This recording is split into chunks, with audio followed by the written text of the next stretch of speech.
我哋又出發去玩啦！今日去嗰個溫泉呢係 S 字頭，係呢一個溫泉，我唔識讀。Sloquet 有兩個方法去到啦，一個就係經 Whistler 去，一個就係經 Chilliwack 去嘅。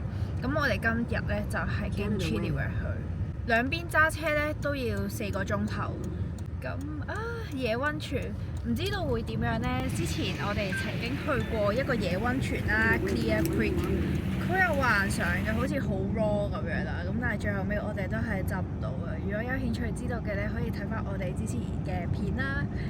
咁今次呢一個溫泉咧，應該比較出名啲啦，亦都有 campsite 嘅。咁個 campsite 咧就唔係預先 book 嘅，先到先得啦。所以我哋今日遇到嘅挑戰就係唔知道有冇 campsite。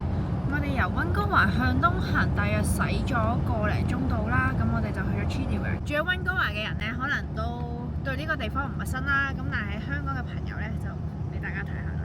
我哋去呢一個溫泉咧，咁佢有寫明話要 4x4 啦，要 high clearance 嘅。咁我哋一陣間睇下究竟難唔難行。因為我哋行呢條喺Chilliwack 或者 Harrison Lake 呢度上去嘅話咧，比較難行啲嘅。咁但係如果你想簡單啲咧，你可以經 Whistler 行 Pemberton 向下行嘅話咧，嗰個 Forest Service Road 聽講係易行好多嘅。2 hours later。好啦，我哋會合咗我哋嘅朋友，咁而家咧就要放太起啦。哇！我都為咗快啲，我都幫手放太起。咁我就用條土炮，用條鎖匙去放。而家咧就4點47分，咁我哋 ETA 7點半嘅，咁即係我哋要等2個幾鐘，係咪？呢條路都算 well maintained，我諗因為都多人會嚟呢度。我諗暫時呢段路呢條路都算 well maintained， 等到講唔到嘢添，等到我唔記得咗想講咩。即係都算 well maintained 啊嘛。係啊，我哋本身咧其實我哋有自己買咗啲木嘅，咁但係我哋又驚唔夠啦，入邊都幾凍下。其實而家都好凍，但我又懶得着樓。咁而家就周圍收集緊啲木啦。個禮拜先，星期日買數。入去嘅時候咧，已經用多咗半缸油啦，所以我哋驚出去嘅時候冇油。咁好彩去呢度咧就有一個gas station 嘅。咁我哋到咗啦。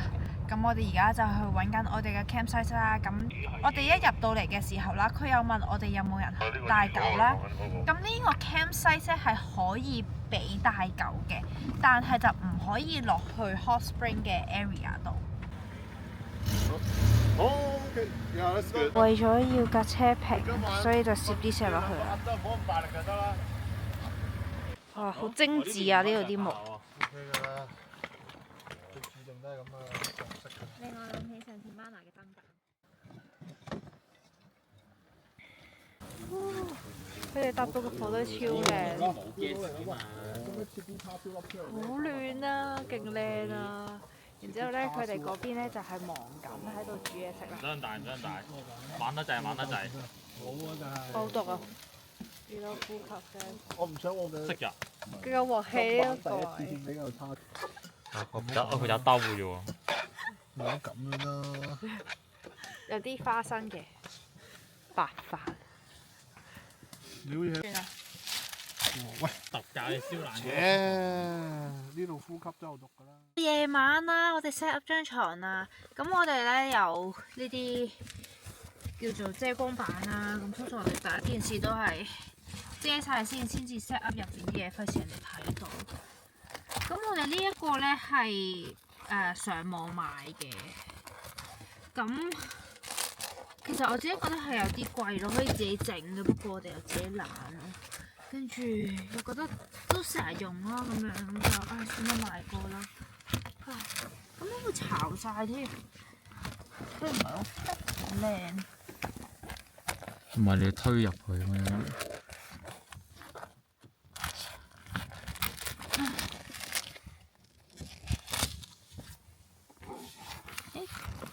OK 啦，跟住咧，你見到我哋咧，其實係已經有張床喺度㗎，呢個係行軍床啦。咁我哋係拆咗個後座嘅，咁俾你睇下。咁我哋係2張嘅單人床啦。咁啊，呢個床單，咁其實個闊度咧就啱啱好。咁2張床咧加埋咧就係一個 queen size 嘅size 嚟嘅。咁啊，其實都瞓得好舒適。呢2張床咧，我哋長期都擺咗喺架車度啦，除非我哋要載人嘅時候咧，咁我哋先至拆咗佢，咁就擺翻去屋企咁樣。咁你見到啦，個空間咧，其實我係頂頭㗎，我係坐唔直㗎，咁啊好似拉筋咁樣啦，咁要烏低身，好辛苦添。好啦，跟住咧，今次咧我就帶咗自己嗰個屋企分開嗰個枕頭。其實平時咧會帶 camping 嘅枕頭嘅。camping 嘅枕頭係呢一個咯，咁但係我又想瞓得好啲啦，咁再加上架車有位擺，咁所以我咧就帶埋個枕頭啦。咁啊，好啦，俾你瞓個大枕頭。你着個吹氣枕頭喎？係啊，我着個吹氣枕頭，個吹氣枕頭咧就係俾我夾住嘅。呢個咯，吹氣枕頭係俾我夾住。迪卡龍買嘅呢個係。我哋之前咧用呢個拎上去冰凍咧，我覺得唔錯咯。佢個 size 好細咯，同埋佢瞓落去咧，比呢啲棉嘅好瞓啲。吹起氣上嚟咧係會挺啲硬啲，好似瞓得舒服啲咯。呢個咧瞓下咧會扁咯，會有少少瞓矮頸嘅感覺。瞓禮鏡。瞓禮頸。因為我覺得我係買得最值嘅，因為佢又好平咯，迪卡龍買得，跟住又幾好。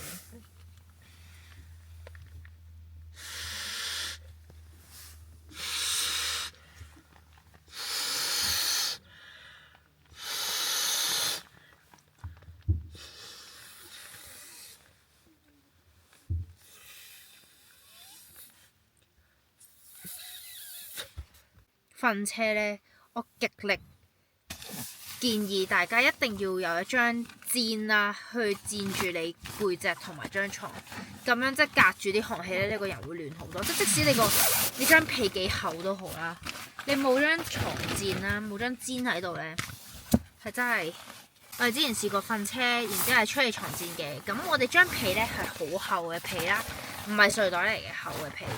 咁但係個寒氣真係好勁。其實你係應該要睇個 out value 嘅。如果你係普通吹氣床墊，你 out value 可能得2啊或者4啊咁樣，即係4以下咧，其實都唔適合冬天用，我覺得。我之前係 Coleman 係嗰個係連 out value 都冇。係冇 out value。係純粹係吹氣床墊。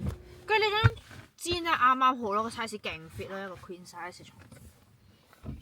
我哋喺美國 Costco 買。係啊，我成日覺得咧，好似美國 Costco 啲嘢咧，好似靚啲咁樣。跟住拆個睡袋啦。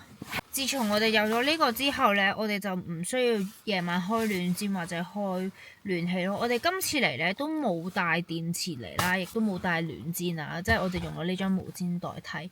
跟住暖氣我哋都冇帶。即係瞓車其實都真係幾凍下。今晚就瞓呢邊，因為嗰邊係樹林，呢邊係朋友架車，安全感好似大啲。IKEA 呢個袋咧好好用咯，呢個拉鏈袋，每個 camping 人都必備。咁基本上你有枕頭啦、毛氈啦，咁我哋床就本身 set 好咗。咁我自己咧，因為又好怕凍啦，同埋又想有時你 camping 個人咧污糟冇得沖涼咧，咁我就有多個叫做 liner 咯，係啊，增溫內膽。係啊，增溫內膽。佢就話可以增多5度嘅，但係其實咧，我覺得薄熱咧勁薄咯呢個，唔知係咪得？不過我自己貨係唔好整污糟咯，咁都暖嘅。咁啊，瞓覺嘅時候一陣間塞入去。gear 就搞掂啦。我覺得因為我哋嗰張牀咧本身長期已經 set 咗喺度，咁所以我哋慳咗唔少功夫啦，因為如果你 air mattress 嘅話，咁又要吹啦，咁你吹要有電泵啦，咁電泵又要有電啦，咁我哋張床就本身 set 咗喺度，咁就唔需要有電池，亦都唔需要有電泵，咁同埋佢呢個棉係個比 air mattress 我覺得係挺身啲嘅，咁但係佢可能係大約係咁厚左右咯，係啦，咁。同埋佢嘅好處就係我哋下邊個床下底，我哋可以放嘢喺入邊咯。咁我哋 camping 就可以帶多好多嘢。等我瞓喺度咧，俾大家睇下個長度先。咁就當我打平個人瞓，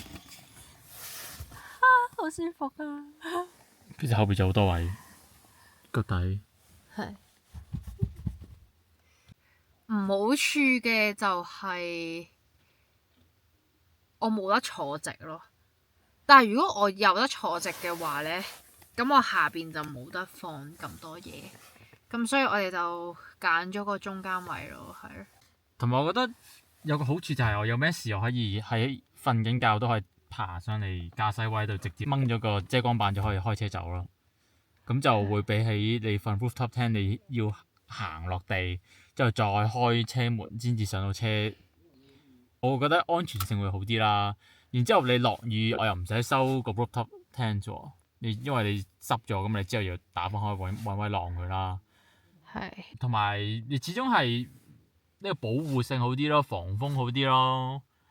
不過唔好處就係、如果你有 rooftop tent 嘅話，你後座就可以擺滿嘢咯。咁我而家咁就帶少啲嘢咯，就會變咗。係啦。我哋就用-18度嘅睡袋啦，咁佢哋就用呢個 diesel heater。原來佢哋個個都有 diesel heater， 呢個係另一個車主。電池就擺咗喺個睡袋。OK，咁就可以防水啦。跟住就咁樣播上嚟個 diesel heater。跟住就有條喉。OK，咁所以你自己裁咗張紙㗎咯喎。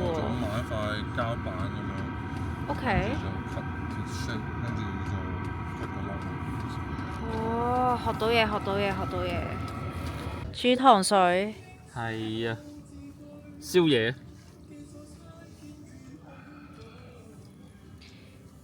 早晨。好凍啊！而家我哋起身刷牙啦。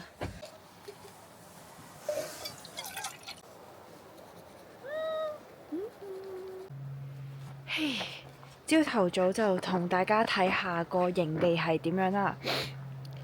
咁咧，其實我哋呢個營地咧係成個營地嘅最篤篤啦，因為琴晚呢個 staff 咧就推薦我哋如果你想靜啲嘅話，咁你就去到最篤篤啦。同埋因為我哋有4部車啊，咁所以我哋就揀咗個掘頭路，咁就泊到我哋4部車喺呢度。我哋而家整緊早餐啊！我哋有其中一個爐咧，呢個蜘蛛爐咧，因為太凍啊，佢個 gas 用唔到，所以熱唔到啲嘢食咯。咁所以我哋就冇用呢一個爐。咁就係你見到呢個高山氣咧，其實佢都已經係結晒相，真係好凍。我哋食完個早餐，跟住我哋去浸溫泉啦。我哋個 campsite 行過嚟嘅話就應該10分鐘至15分鐘，但因為實在太凍，我要 warm up 個人，咁所以我就啱啱咧就一直喺度跑。我哋而家就行落去。我隻腳都係麻㗎，勁凍啊！其實我啱啱跑完之後，呢個溫泉咧喺 Long Weekend 嘅時候咧就會好多人啦。咁然之後而家冬天，因為咧冬天入嚟咧會難啲嘅，會有雪啦。咁但係琴日我哋入嚟嘅時候咧就冇雪嘅，所以我哋琴日嚟到嘅時候咧個職員話得3至4 group 人咁樣咯。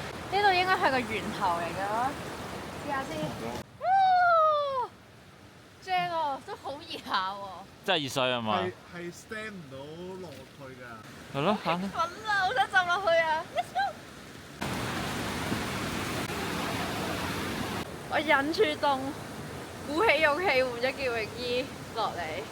咁咧其實咧我係着咗件長袖泳衣啦，跟住再加一件1.5mm 厚嘅膠衣啦，咁啊係半身嘅，跟住咁樣坐喺度我都覺得舒服嘅，好暖嘅，會坐住我勁唔想上翻去咯呢個位。然之後今日係冇乜人啊，勁好啊！呢個就係冬天嚟捱住冷過嚟浸溫泉嘅好處咯。呢個係我哋第一次浸到嘅野溫泉。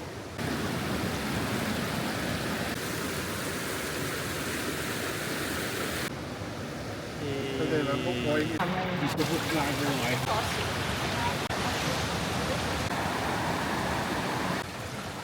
好正啊！呢個位。因為冇乜人喺度啦，所以我哋都可以逐個試下個水溫。呢個水溫咧，比我哋啱啱嗰個水溫係再暖啲，係極舒服咯。係唔捨得走啊！哦，好正啊！個溫泉，我哋大約浸咗應該1個鐘頭到。冬天咧呢度咧嘅12月至3月咧就係最少人㗎啦。咁我哋而家就係1月中。都幾有 privacy 咯，佢每一個位咧都有一個圈嘅石咁樣咯。咁你一 group 人嘅話，咁你擺一個圈，有6個圈咁樣咯。推薦10分，正啊！我哋浸完溫泉換晒衫，我之前嘅憂慮係多餘嘅，因為你浸到個人咧好暖啦，跟住你上水換衫咧，其實係呢個人係暖住換衫咯，即使出邊係幾凍。我覺得我哋今次帶漏咗嘅嘢係拖鞋啦，我哋有帶過嚟嘅喺架車，但係冇拎過嚟啦。嗰個地氣好寒啊，即係你除完衫落去嗰一下，嗰段路仔咧，嗰幾步路咧，哇！我啱啱一除啦，一落地，隻腳凍到好似抽筋咁樣。我覺得呢度嘅 changing area 唔係好 private 啦，咁所以咧就建議大家如果真係要嚟嘅咧，咁就換晒泳衣喺入邊先。唔怪得知呢度咁出名啦，佢好 well maintained 啊，其實。然之後個景係勁靚啦，你見到啲雪咧係偏住咯，好正啊！今次個 trip 真係，好想留多陣。我哋嘅行程就真係完啦，唔好唔記得 subscribe 我哋 ，follow 埋我哋 IG 啊！